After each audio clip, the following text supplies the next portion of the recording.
আমি আমার পূজা করবো, তুই একটু ভালো করে বাজা, এমন বাজাবি না আমার মন্ত্রকে সবাই সবাই নাই চিন্তা করছে নাইকেল খাওয়া গিয়ে হালকা দিবি না।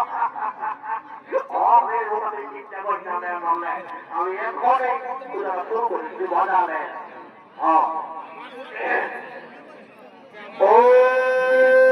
শিব সদাতে সাধিকে সৈন্য বৈষ্ণব নারায়ণ নমস্তুতে।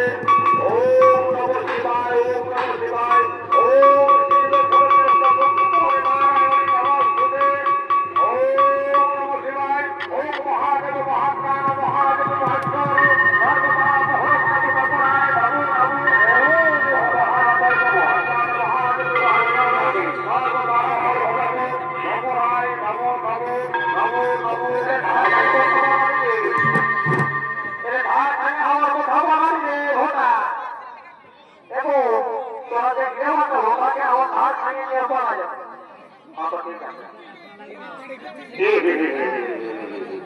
আমি কাজে পূজাকে বললি এবং শিব পূজা বলে কথা, পূজা সংকল্পটা করতে কমসে কম একটা দুটা ধুতি, এই কমসে কম সমাজে গুড় 250 ঘি, কিছু আদার জল, কেজিতে কোনো ফল কিছুই নাই। যে বাবা কি করে আমি শিব পূজাটা করবো রে আমার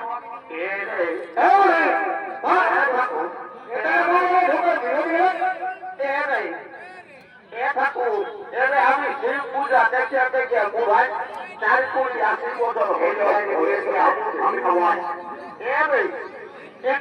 শিব পূজায় নাই লাগে রে।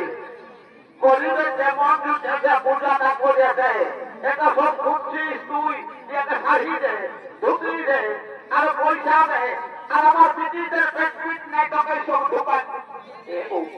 এ বলে বহু বলতে গেলি মাইয়া, এ মা তোমরা নিশ্চয়ই শিব পূজা করার জন্য আসিস।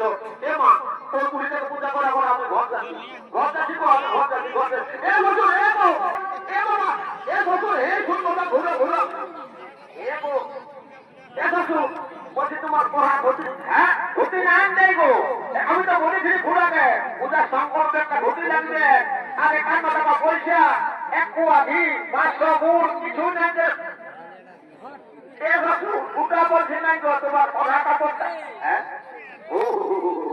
বুঝতে গেছে, ওই বুড়িদের সঙ্গে নিয়ে লাগছে লাগছে এমনি হয়ে গেছে। ঠিক আছে বুড়িদেরকে মানা করে দেবো, বলবার না করে পূজা খাইয়ে চলে যাবো। ও দেখাবে এ মাই মাইন্ড বলবার পয়সানো বাসে মনে বিটি ঘরে পূজা করে ঘর চলে যাবি। আমার মুখ দেখতে পারে, আমার ঘটনা দেখতে পারে।